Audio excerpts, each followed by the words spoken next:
Here now with Virginia Congressman Eugene Vindman, who's up late with us here on the Final Five here on Capitol Hill. Good to see. Thanks for inviting us into the office. Absolutely, Jim. Glad to have you here. It's been an eventful couple of days up here on the Hill. I want to get right into the vote last week. You, of course, voted no on that Trump mega bill.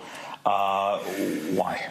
Are you referring to the billionaire's bonanza bill? I know there've been all different nicknames from the Democratic side on it. Look, when I think about that bill, I think about the fact that 17 million Americans could lose their health care. And when I think about Americans losing their health care in the form of Medicaid, I think about one of my constituents, Shannon, who's a mother of three. Her son, Luca, suffers from a rare condition. She and her husband work full-time. They have primary insurance. Medicaid is their backup. Luca requires 18 medications a day, 24-hour care. Shannon tells me that without Medicaid, that Luca will not make it to 5. And that is absolutely unacceptable to me. At the same time, people are also going to lose their SNAP benefits, supplemental nutrition, which is only $6.20 a day, all in order to give tax cuts to the top 1%. When you look at that, I know Republicans have said this is a matter of getting people off Medicaid, that they say there aren't going to be cuts. This is a matter of cutting out the fraud.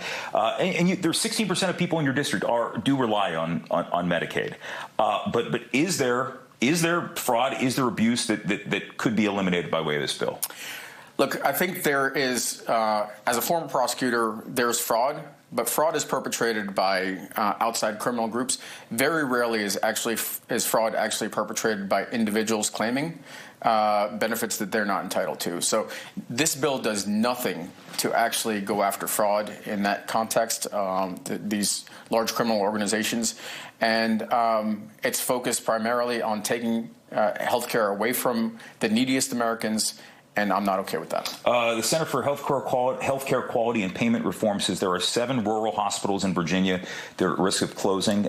There is apparently a $50 billion pool that's going to be included with this bill to help make up for those Medicaid payments that won't be making their way out. But how much consideration was given, do you think, by other members of the Virginia delegation, in that not in your district, but other districts are impacted by that? So I've visited a number of rural hospitals in my district, and there's a great UVA medical center in Culpeper. It's actually got some fantastic technology. It's a regional cancer treatment center. The machinery in there costs millions of dollars. That is one of the hospitals that is in jeopardy of potentially closing when you cut Medicaid. And this $50 billion pool only lasts for 5 years. I think it ends in 2030. Meanwhile, the cuts to Medicaid are 10 years. 10-year cuts. So the math just does not add up there. A lot of these provisions don't take effect until after the 2026 midterms. Obviously, you know that full well because you'll be standing for re-election again by that point. Was that calculated, do you think, by the writers of the bill? Undoubtedly.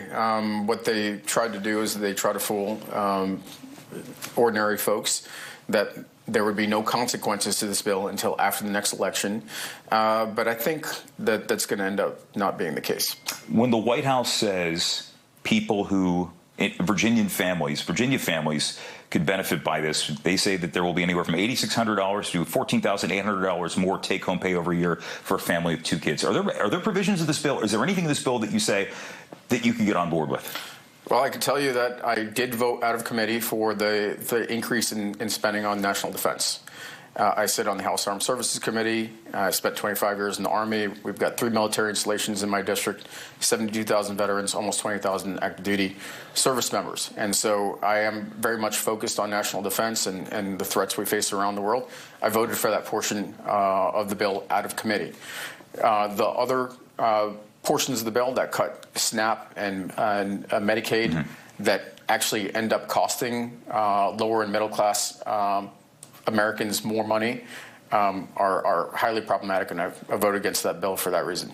Something else that has been top of mind in Washington just yesterday, President Trump says he wants to keep sending missiles to Ukraine, something that you have paid quite intense attention to. Last week when they stopped these shipments, you said you were furious about it. Do you have faith in the administration, in the White House, that they're going to keep backing Ukraine in this war against Russia? Well, I have faith in the fact that this administration responds to pressure. And so what I did is I drafted a letter. Over 54 House members voted for it, including 3 Republicans. And that bipartisan letter went to the Department of Defense, and this week the president has changed direction. And so I have confidence that the president does respond to pressure, and there's a great deal of pressure in the House and I'm sure in the Senate to support the Ukrainians. Are you surprised this is one of the rare issues in Washington right now where you have Democrats and you have a good number of Republicans who want to continue U.S. support for Ukraine in this conflict?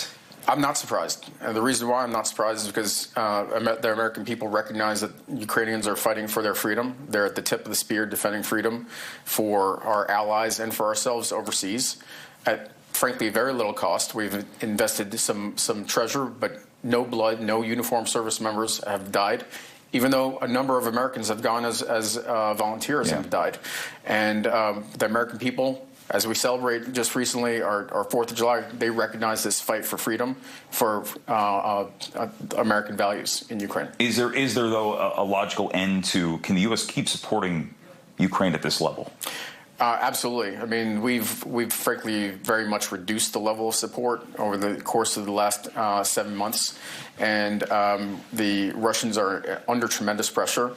Now is not the time to take pressure off the Russians. If we want to bring the Russians to the negotiating table, which is the president's stated objective, it can't be just pressure on the Ukrainians, which is what we've seen for the last 7 months. It's got to be pressure on the Russians. We're seeing the president come to that realization in his statements and in his actions and continuing aid, even though there was a pause.